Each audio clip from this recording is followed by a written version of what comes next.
Hello everyone, Kali পুজোর second ভ্লগটা নিয়ে তোমাদের সামনে চলে এসেছি। আগের ভ্লগটাতে তোমরা দেখেছো যে রাত্রিবেলা অনেক লেট করে বাড়ি ফিরি, তখন মায়ের পুজো হচ্ছিল। আর পরের দিন সকালবেলা উঠেই আমি প্রথমেই চলে আসি আগমেশ্বরী মায়ের দর্শনে। আমাদের শান্তিপুরের এই আগমেশ্বরী মা আর মহিষকাগী মা ভীষণ জাগ্রত। বহু মানুষ এখানে আসে তাদের মনস্কামনা পূর্ণ করার জন্য। এই মায়ের পুজো শেষ হতে হতে প্রায় ভোর 4টে থেকে 5টা হয়ে যায়, আর চক্ষুদানি হয় রাত 2টোর সময়। ওই সময়টাতে এতটাই ভিড় হয় এখানে যে অনেক বছর হলো রাত্রিবেলা করে আমার এই মাকে দেখতে আসার হয়ে ওঠে না।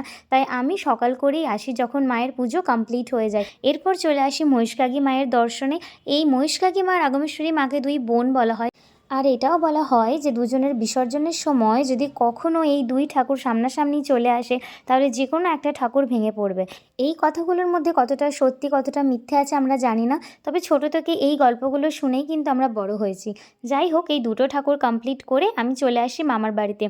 এবারটা আর খুব ভোরবেলা উঠতে পারিনি, নয়তো আরও কয়েকটা ঠাকুর আমি দেখতে যেতাম, কিন্তু যেহেতু হাতে একদমই সময় ছিল না তাই আগমেশ্বরী আর মহিষকাগী মা এই দুটো মেন ঠাকুরকে দেখে আমি চলে আসি মামার বাড়িতে। কারণ এখানে এখন সকালে পুজোটা হবে, তো সেই পুজোটা দেখবো। আর আমি ঠিকও করেছিলাম যে এই পুজোটার সময় অঞ্জলিও দেবো।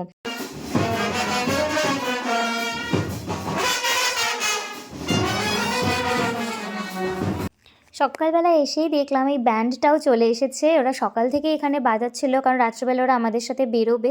বেশ সুন্দর বাজাচ্ছিল, কিন্তু দেখতে দেখতেই কীরকম কালী পুজোটা কমপ্লিট হয়ে গেল। এক রাতের মধ্যেই হুশ করে কালী পুজোটা আসে আর চলে যায়। যাদের নিজেদের বাড়ির পুজো তারা তো আরও ভালো রিলেট করতে পারে যে কতটা মন খারাপ লাগে। সবাই মিলে একসাথে আনন্দ করতে করতে এই দুটো দিন যেন কি তাড়াতাড়ি চলে যায়। এখানে এখন দধিকর্মা মাখা হচ্ছে। এইটা খাওয়ার জন্য তো মোটামুটি বাড়ির বড় থেকে ছোটরা সবাই আমরা ওয়েট করে থাকি। এটা এতটাই সুন্দর লাগে খেতে। যাই হোক, সকালের পুজো এখন কমপ্লিট হয়ে গেছে আর আমিও রেডি হয়ে চলে আসি আবার মামার বাড়িতে, কারণ এখন আমরা সবাই মিলে বেরোবো ঠাকুরের সাথে। রাস্তায় বেরিয়েই দেখলাম যে তখন সাধনা কালীকেও গাড়িতে তোলা হয়েছে বিসর্জনের জন্য।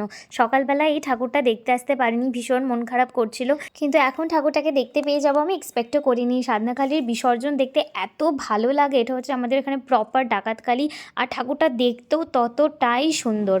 আমরাও এখন এখানে পুরো রেডি, সমস্ত ঠাকুর সাজানো হয়ে গেছে আর আমরাও এখন ফাইনালি বেরিয়ে পড়লাম আমাদের ঠাকুর নিয়ে। রাস্তায় যেতে যেতে ভীষণ মজা করেছি, টুকটাক বাজিও ফাটিয়েছি। তো চলো, ভ্লগটা আমি আজকের মতো এখানেই শেষ করছি। দেখা হবে আবার কোনো ভ্লগে। ভিডিওটা ভালো লাগলে অবশ্যই একটা লাইক, শেয়ার আর সাবস্ক্রাইব করে দিও আমার চ্যানেলে। টাটা।